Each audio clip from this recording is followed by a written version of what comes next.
Toxina botulínica também vem sendo aí cada vez mais utilizada para ajudar a controlar sintomas como espasmos musculares, tremores e rigidez ocasionados por diversos tipos de doenças, como Parkinson, por exemplo, tá? E para entender melhor como é que funciona esse tratamento, hoje eu converso aqui a partir de agora com o neurocirurgião, ele também é coordenador da neurocirurgia do Hospital Metropolitano, que é o Andrew Batista, que já está aqui. É Andrew ou Andrew, doutor? Pode ser Andrew ou Andrew, fica à vontade. Andrew, tá. Então, doutor, vamos lá, vamos embora conversar sobre isso. E explica primeiro o que é essa toxina botulínica, né? Como é que é? A gente sabe que a gente usa mais para fazer botox, mas como é que ela é utilizada para fazer esse tipo de tratamento de distúrbios do movimento? Explica um pouquinho para a gente sobre isso. Tá. Primeiro um pouquinho sobre a toxina botulínica, né? Sim. A toxina botulínica, a gente tem alguns tipos dela, mas a que é mais comum na prática é a toxina botulínica do tipo A. Essa toxina botulínica, ela provém de uma bactéria, que é o Clostridium botulinum, e foi estudada por muito tempo como parte do tratamento de distúrbios relacionados a uma hipertonia, um aumento da contratura muscular, né? Isso se popularizou muito, lembrando que a toxina botulínica ela é popularmente conhecida como Botox, porque ganhou muito nome em função desse nome comercial, né? Ganhou muito espaço em função desse nome comercial. Mas aí, no começo, em função dessa propriedade, que era de produzir um relaxamento da musculatura, se popularizou muito no uso em procedimentos estéticos. Porque o princípio básico da toxina botulínica é que, quando ela é injetada em um músculo, ela vai bloquear o sinal que leva aquele músculo a contrair. Então, o resultado final é um relaxamento do músculo. É por isso que, quando aplica a toxina botulínica na face, nos músculos da face, por exemplo, esse relaxamento vai produzir um efeito que é o de eliminar as rugas ou linhas de expressão, que são produzidas por essa contratura excessiva da musculatura. Certo. Então, o uso na estética é baseado nesse mesmo princípio. Mas aí a gente começou a enxergar a toxina botulínica como uma opção também para tratar distúrbios do movimento. Então explica pra gente sobre esses distúrbios do movimento, né? E como eles podem ser tratados através da toxina. Perfeito. Primeiro é importante dizer que distúrbios do movimento é uma designação genérica que inclui um grande número de doenças, né? A mais comum delas é a doença de Parkinson, mas não é esse o nosso principal alvo com o uso da toxina botulínica, certo? Existem algumas indicações mais precisas e é claro que pacientes com Parkinson em algum momento podem precisar, eventualmente por alguma complicação relacionada à doença, do uso da toxina. Mas vamos citar as condições que se beneficiam mais da toxina botulínica no contexto dos distúrbios do movimento. O principal deles seria a distonia. A distonia sabe que é a questão do suor. Na mão, no pé... Não, isso seria a hiperidrose, que também é uma situação que se beneficia do uso do Botox. Isso. Mas na distonia ocorre um aumento da contratura muscular. Isso pode acontecer em um segmento só, que é o que a gente chama de distonia focal. Pode acontecer em segmentos muito próximos, que é o que a gente chama de distonia segmentar.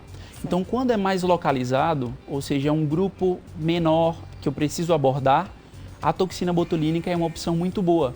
Porque eu consigo injetar exatamente aquele músculo onde ocorre o aumento do tônus. Certo. Eu escolho o músculo-alvo, que eu sei que está sendo afetado na doença, injeto a toxina nesse músculo e então ele relaxa. O resultado é uma redução dessa hipertonia e, portanto, uma melhora sintomática. Maravilha, doutor. Quais são os benefícios e também os riscos, né, associados a esse tratamento? Em geral, esse é um tratamento muito seguro. Certo. Ele pode ser feito, inclusive a nível ambulatorial. Os pacientes podem, em consultórios, realizar. É algo rápido, sim. Certo. Lembrando que para realizar em consultório é preciso que haja uma autorização para isso e que seja feito com profissionais habilitados. Certo. É o caso, por exemplo, do que é feito no ambulatório especializado do Hospital Metropolitano, onde a gente tem uma equipe dedicada que é habilitada para realizar esses procedimentos. Costuma ser rápido, não é um procedimento em que nós fazemos a injeção por meio de agulhas bem finas, em doses controladas, né? É importante dizer isso, porque a gente não pode, lembrando que essa toxina botulínica em uma grande quantidade, teoricamente poderia induzir inclusive uma doença causada pela mesma bactéria que produz a toxina, que é o botulismo. Existem inclusive alguns casos, embora raros, de botulismo relacionado ao uso da toxina botulínica. Mas isso é raro e em mãos experientes essa não é uma preocupação em geral. Explica pra gente quais são as indicações, então, nesse caso, indicações mais específicas para esse tratamento. Tá. Então a gente tem o grupo das distonias, como eu falei anteriormente, principalmente as distonias focais. A gente tem um exemplo que é a cãibra do escrivão e a distonia cervical, por exemplo, que é conhecido também como torcicolo espasmódico. Existem alguns pacientes que têm uma postura quase que fixa, né, de contratura do pescoço, com rotação. Fazer uma não rotação consegue mexer. E aí, usando a toxina botulínica, a gente consegue relaxar o grupo muscular e melhora o sintoma. Além disso, temos alguns tipos de doenças como espasmos, como é o caso do espasmo hemifacial, em que alguns pacientes têm contraturas involuntárias em um lado do rosto. E também a espasticidade, que é uma condição em que é um aumento da contratura de um grupo muscular, em geral por uma lesão que ele sofreu no sistema nervoso. Por exemplo, pacientes que têm AVC evoluem ao longo do tempo com essa espasticidade. Muito provavelmente quem está em casa já deve ter visto algum paciente que teve AVC e ficou com aquele lado, além de fraco, fica mais rígido também. Então a gente pode utilizar.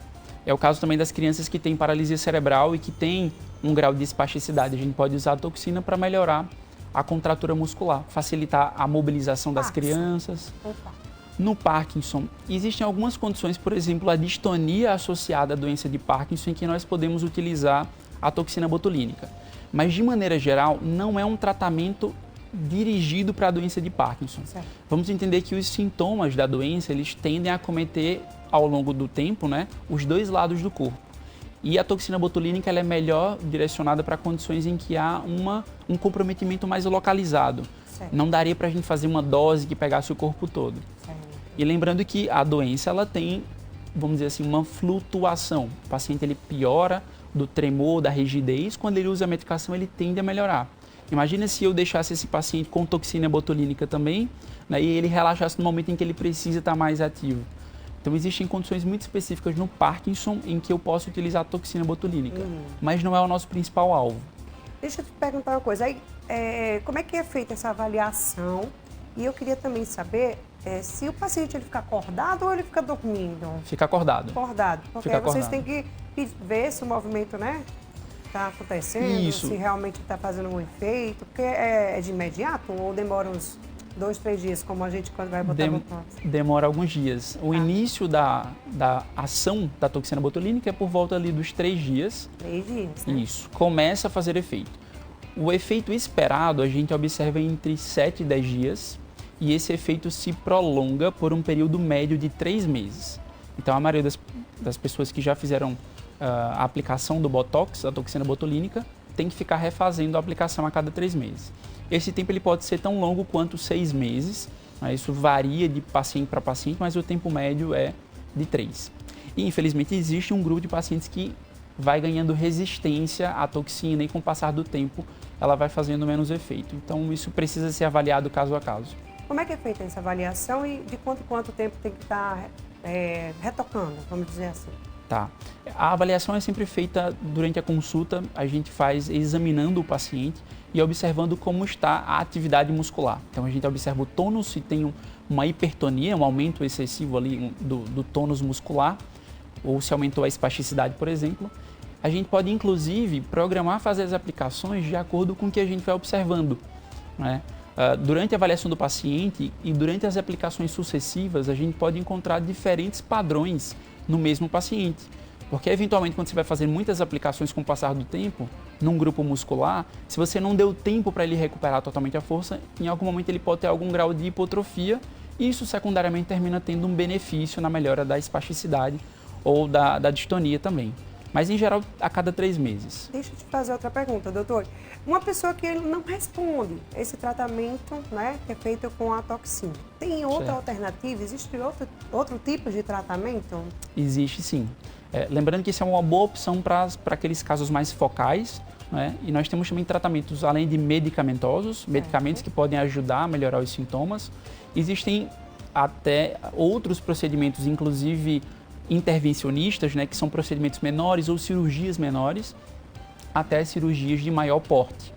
Por exemplo, existem alguns casos de distonia que podem se beneficiar da mesma cirurgia feita para o Parkinson em que nós colocamos um eletrodo dentro do cérebro, né, e isso pode trazer um benefício, com melhora dos sintomas da distonia. Então é uma gama de tratamentos, desde tratamentos menos invasivos, medicamentos, a fisioterapia, passando pelos procedimentos intervencionistas como a aplicação da toxina botulínica, cirurgias pequenas que também podem ser feitas em alguns casos, até uma cirurgia de maior porte como a colocação desse eletrodo, que é o DBS. Para a gente encerrar aqui, para a gente ir para o intervalo, doutor, as crianças que têm autismo e têm movimentos repetitivos, elas podem fazer esse tipo de tratamento para melhorar esses movimentos? Lembrando que nesse caso a gente não configura, né, não caracteriza um distúrbio do movimento. Esses movimentos repetitivos, né, que são normalmente movimentos estereotipados, não devem ser tratados com toxina botulínica. Sim. Porque existe uma forma de ser tratada? Mas... Nesse caso, o tratamento é multidisciplinar, né? Existe em alguns casos o tratamento medicamentoso, mas de maneira geral, as terapias não medicamentosas ajudam bastante na condução de pacientes com autismo e outros transtornos do neurodesenvolvimento. Maravilha. Muito obrigada por você ter vindo aqui participar do nosso programa, viu, doutor? Volte mais vezes. E eu vou para o intervalo bem rapidinho. O próximo assunto é sobre direito. Exato, herança, tá? Fica aí porque o assunto hoje é babado. Volto já.